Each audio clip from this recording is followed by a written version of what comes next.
होंगे तो किसी ने हाथ छोड़ा होगा अपना, किसी ने रास्ता दिया होगा, हो सके हमारे चाहने वाले ऊपर पुलिस के लोग होंगे, संभावना है, तो हम तो उनके बीच से निकले। केस के एफिडेविट में कैसे आया, तो सबसे पहले मैं आपको क्लियरली बताना चाहूंगा, 4 पेपर मैंने भरा था, जिनमें 3 पेपर को जोहार झारखंड, जय झारखंड।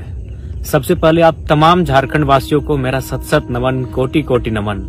आपने इस युवा को इतना हिम्मत देने का काम किया, इतना प्यार, इतना समर्थन और इतना समर्पण आपको मिला कि आज पूरे राज्य में कहीं अगर कोई चर्चा का विषय है तो आपका लाडला बेटा, आपका छोटा भाई, आपका टाइगर जयराम महतो पूरे राज्य में चर्चा का विषय है। ये आपका प्यार है, ये आपका आशीर्वाद है। तो चलिए विषय को लंबा ना ले जाते हुए सीधा बात करते हैं। बहुत सारे सवाल आपके जहन में होंगे, बहुत सारे सवाल हमारे आलोचकों के जहन में होंगे, बहुत सारे सवाल गांव के चौपाल से उठ रहे होंगे। उन सवालों का मैं खुद से सवाल भी पूछूंगा और उन सवालों का उत्तर भी देने का काम करूंगा, क्योंकि मेरे पास मीडिया आज नहीं है। सबसे पहली बात, चलिए आपको शुभकामनाएं कि मेरा नॉमिनेशन ऐसा गया है। एक र्यूमर आया कि नहीं, अंतिम पेपर को सिलेक्ट किया गया है और 3 पेपर रिजेक्ट हुए हैं, जो कि सत्य नहीं है।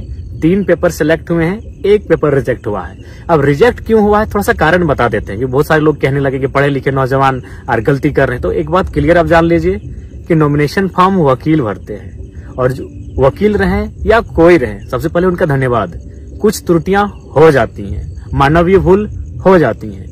तो समस्या ये थी जिस फॉर्म को रिजेक्ट किया गया कि उसमें हस्ताक्षर यानी नाम, वोटर आईडी का पार्ट नंबर, सीरियल नंबर किन्हीं और का था और हस्ताक्षर किन्हीं और का बाय मिस्टेक इसलिए हुआ था क्योंकि हमने लगभग 2-3 दिनों में 5 बार हम लोगों ने पेपर में केस के सिलसिले में रिजेक्ट किया था, काटकूट किया था, क्योंकि नया नया केस हमें मिलता जा रहा था और नया नया फॉर्म बनता जा रहा था और बार बार फिर प्रस्तावकों का साइन लेना पड़ता था।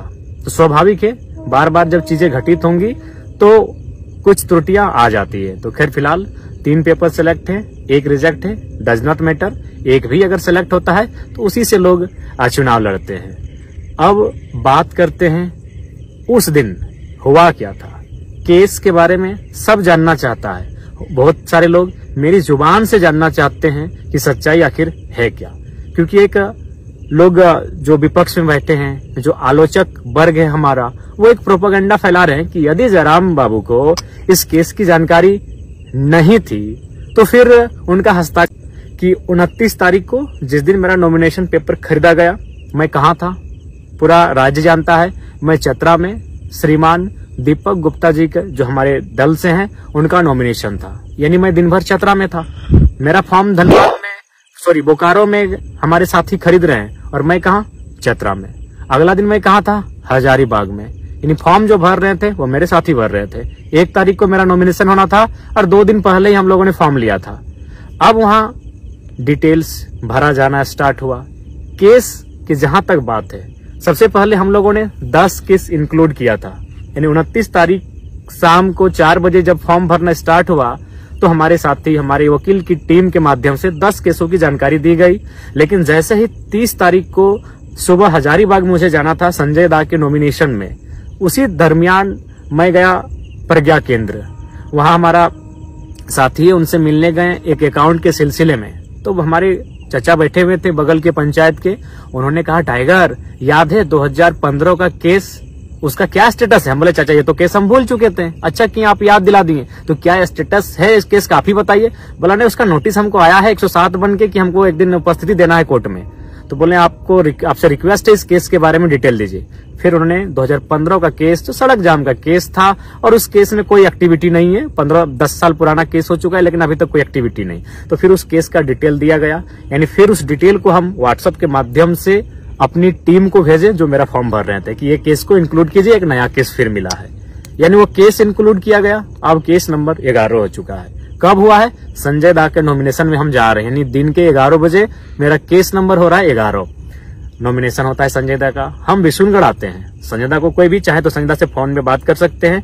बिशुनगढ़ जैसे ही हम क्रॉस करते हैं, संजय दा का फोन आता है कि जयराम भाई, नगड़ी थाना की पुलिस आपको डिटेन करने के लिए आई है, आप नॉमिनेशन करेंगे और वे लोग डिटेन कर लेंगे या फिर आपको नॉमिनेशन करने से पहले डिटेन करेंगे। तो हमने कहा, संजय दा, नगड़ी में मेरा कोई केस ही नहीं है, हम तो आश्चर्यचकित हो गए कि नगड़ी में मेरा कोई केस ही नहीं है। हाँ, मेरा एक केस है 23 मार्च 2023 को विधानसभा घेराव के दौरान है और वो जगन्नाथपुर थाना में है। यानी मेरा नगड़ी में कोई केस नहीं है। मैंने संजय देव कहा, उन्होंने कहा नहीं आप क्लियर कीजिए, क्योंकि मेरे एक साथी वहां रहते हैं, उन्होंने परफेक्ट सूचना दिया है। यानी नॉमिनेशन मेरा था 1 मई को और रात 8 से 9 बजे 30 अप्रैल को पुलिस के एक पदाधिकारी के माध्यम से उस केस की जानकारी मिली। फिर हम लोगों ने आनन फानन में ये जानने का प्रयास किया कि उस केस में धारा क्या है। तो फिर हमने अपने साथियों के माध्यम से जाना कि उसमें कितनी धाराएं हैं, तारीख क्या है, उस केस का संख्या क्या है। यानी रात को 10-11 बजे उस केस का सारा डिटेल्स मिलता है। नॉमिनेशन सुबह है और केस का डिटेल्स मेरे रात के 10-11 बजे। और हम लोग पहली बार, मुझे याद है 29 साल के कैरियर में, कि हम 1.5 घंटा फर्स्ट टाइम किसी रात को सोए हैं। 3 बजे सोए हैं, 4:30 बजे उठ गए हैं। यानी इतना रात भर हम लोग टेंशन में थे। यानी सुबह उठ के जो हम लोग का डॉक्यूमेंट तैयार हो चुका था, फिर उसको रिजेक्ट करते हैं, क्रॉस करते हैं। क्यों? क्योंकि फिर एक नए केस को ऐड करना था। यानी फ्रेश फिर बनता है। सुबह हम लोग नॉमिनेशन की तैयारी कर रहे हैं, सुबह हम लोग का काफिला सज रहा है, सुबह हमारी गाड़ियां सज रही हैं और हम लोग तैयारी कर रहे हैं नए पेपर भरे जाने की। अकबकी का इंतहा देखिए। फिर नए केस को ऐड किया जाता है और हम लोग नॉमिनेशन के लिए पहुंचते हैं। चूंकि यह केस 2 साल पुराना था। यह केस कब का है ये भी आपको बता दें। यह केस है आपका 21 मार्च 2022, यानी पहली बार जब ये आंदोलन अपने पीक टाइम में था और हम लोग फर्स्ट टाइम विधानसभा घेराव का कार्य किए थे, उस समय का है। और उस समय सभी जानते हैं कि हमारी एक्टिविटी बिल्कुल नियमता हुई थी। वहां उस समय जो डीएसपी मौजूद थे, उन्होंने बहुत सारे न्यूज चैनल में, बकायदा मुझे सनी दा का नाम याद है, उन्होंने पूछा भी था कि जयराम महतो पर कोई एफआईआर होगा। उन्होंने कहा नहीं, जहां तक 144 लागू है उस सीमा के बाहर ये लोग धरने पर बैठे हैं, कोई एफआईआर नहीं होगा। तो हम लोग भी आश्वस्त हो चुके थे। और सबसे खास बात, यदि डिटेन ही करना था, यदि वारंट ही निकालना था, तो 2 साल के दरमियान मैंने नहीं करने से भी 2-2.5 हजार सभा किया है। उस दरमियान अरेस्ट करते, चतरा नॉमिनेशन के समय अरेस्ट करते, हजारीबाग नॉमिनेशन के समय अरेस्ट करते।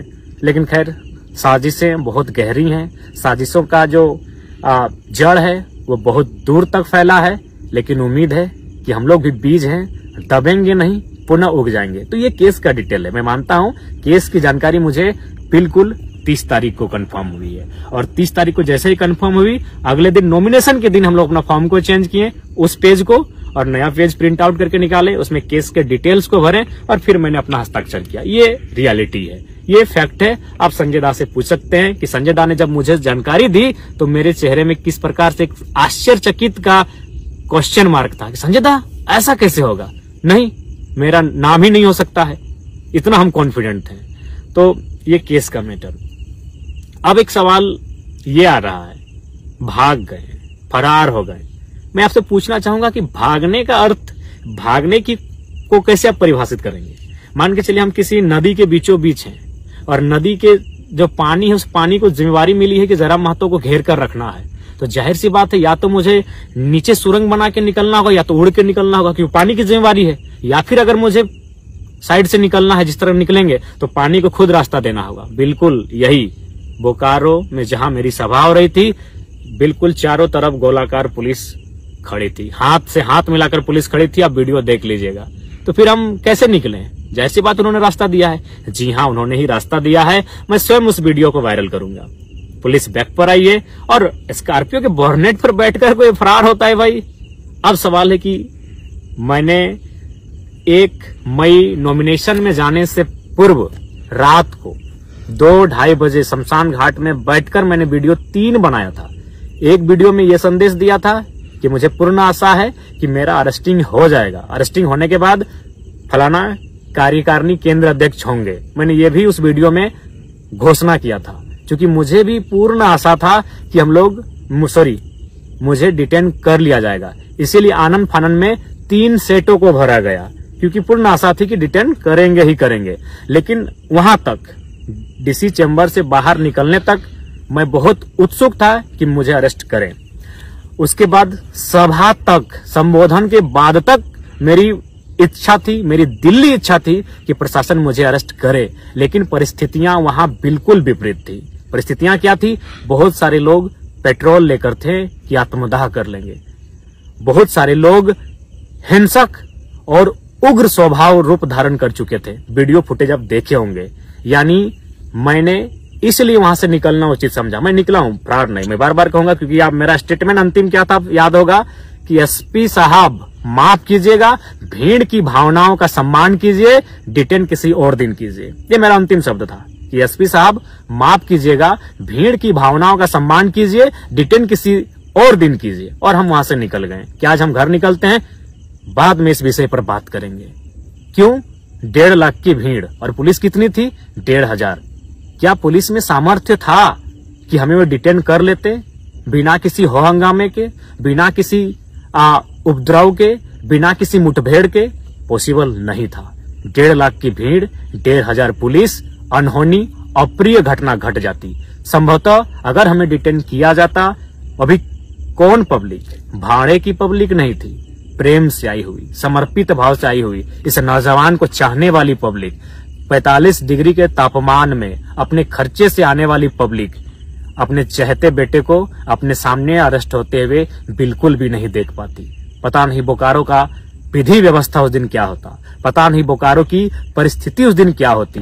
कहीं कुछ अप्रिय हिंसक घटना न घट जाए, इसलिए मैंने बिल्कुल स्कॉर्पियो के बोर्नेट से कहा कि एसपी साहब माफ कीजिएगा, भीड़ की भावनाओं का सम्मान कीजिए, डिटेन किसी और दिन कीजिए। आप चाहे तो उस सभा में मौजूद तमाम मीडिया रिपोर्टर से पूछे, तमाम पुलिस के पदाधिकारियों से पूछे या जनमानस से पूछे। मेरा यही अंतिम स्टेटमेंट था, क्योंकि आसान नहीं था भीड़ को नियंत्रण कर पाना, आसान नहीं था मुझे वहां से डिटेन करके ले जाना।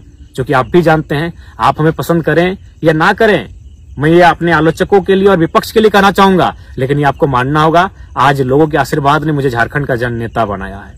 आज 45 डिग्री के टेम्परेचर में लोग बिना अपना खर्च से गए थे, और आप एनडीए और यूपीए के प्रत्याशी कितने लोग अपनी मर्जी से गए थे और कितने लोग साधन जुटाने के बाद गए थे नामांकन रैली में, ये बताने की आवश्यकता नहीं है। गांव में चर्चा है कि टेम्पो में कई रुपया दिया गया था और बोलेरो वालों को कई रुपया दिया गया था और दिन भर रहने का कई रुपया दिया गया था। ये किसी से छुपा नहीं है। मैं कह रहा हूँ 10%, 15-20% गए होंगे उनके भी रैली में, जो उनके नजदीक के लोग हैं, जो उनके समर्थक हैं, लेकिन मैक्सिमम लोग भाड़े से लेकर गए थे, ये आपको मालूम है। तो ये बिल्कुल परिस्थितियां सामान्य नहीं थी कि हम वहां से डिटेन कर लिए जाते।